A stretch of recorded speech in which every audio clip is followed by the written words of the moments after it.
Hi friends, you're Rosario from Simply Options. Today's topic is a topic which is much discussed, much aspired but less followed one. Yes, we are going to discuss power of compounding.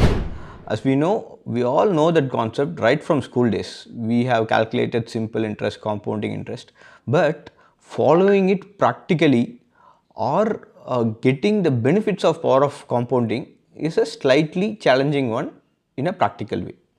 So in today's session we are going to give our best shot to explain you that concept. For that I am going to show one of my accounts P&L for the financial year 21-22 as a sample to illustrate this point clearly. Let me log into this account. I'll just show you the performance. So as you can see, this is my account. I'll go to the P&L. We'll have to go to realized P&L for the financial year 21-22. Yes, we are going to the last page. Yeah, here you can see we have made around 18 point odd lakhs profits for this financial year. This is a 50 lakh account, mind you. It's a sample account, 50 lakh account. This 50 lakh is not kept idle. It is invested in some shares and bonds that has fetched another 2-3 lakhs. Okay, so roughly we have made around 20 lakhs for an investment of 50 lakhs. So my ROI is around 40%. Now the question is whether this ROI is a great ROI or good ROI or bad ROI. The answer is, how do you know that? By comparing with some other trader. If you do that, your life will be miserable. If you go to Twitter, there are so many traders who are posting exorbitant ROI. There are the one who is posting 70%, 80%, and there are few other persons who are posting more than 1000%, 1100, 1200. So if you compare ours with that, it won't make sense, right? So then the question is, what ROI is a good ROI? Before answering what ROI is a good ROI, let us go through few facts. Okay, nothing wrong in earning more or earning exorbitant ROI, but one must understand return is always a function of risk, implied risk undertaken. So if someone is achieving more return, it is implied that he is going for a higher risk. That is very simple and straightforward.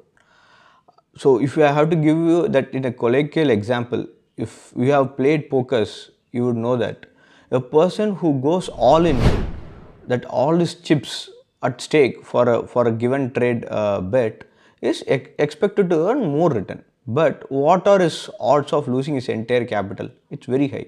If one or two bad trades, if he loses, he will be wiping out his entire capital. That's the analogy is exactly same to the stock market. Another classic example is about a world best trader, Jesse Livermore. He is one of the world's best trader till date in history. He has earned billions and millions of money from stock market, but you know what happened? He has gone bankrupt at his very late end of his career by taking few bad trades. So it is always the ROI is not just the ROI which you see, it is always a function of risk which is undertaken. Okay, so we will say all this Nyan is okay, Rosario. Tell me what is a good ROI. We will definitely come to that. Before that, our today's topic, let us go into that portion, the power of compounding. We will come to what is the best ROI for you, but if you have achieved 26%, forget about my current year return 40%. No, several other of my accounts have earned even more. Let us skip all that. If you are earning only 26% consistently year on year, what will happen to your capital? Let us see that example. So say for let us take this our example, our capital as an example. You have around 50 lakhs, right? This 50 lakh capital, if you are earning 26%, say 2022 you have 50 lakhs. If you are earning 26% return, In 2023, you will get around 13 lakhs is the profits. Your revised capital will be around 63 lakhs. Now, for the next year, your revised capital is 63 lakhs. On that 26% if you earn, your revised capital will become around 80 lakhs. Now, your revised capital for 2024 is 80 lakhs. On that, if you earn another 26%, which is around 20 lakhs, your revised capital for the year 2025 is around 1 crore. So, in this, you could clearly see your 50 lakh is becoming 1 crore, that is getting doubled in 3 years time. If your capital is getting doubled 3 years, if you are achieving only 26%, okay, if it is doubling in every 3 years, what happens? By 2028, your capital will become 2 crores.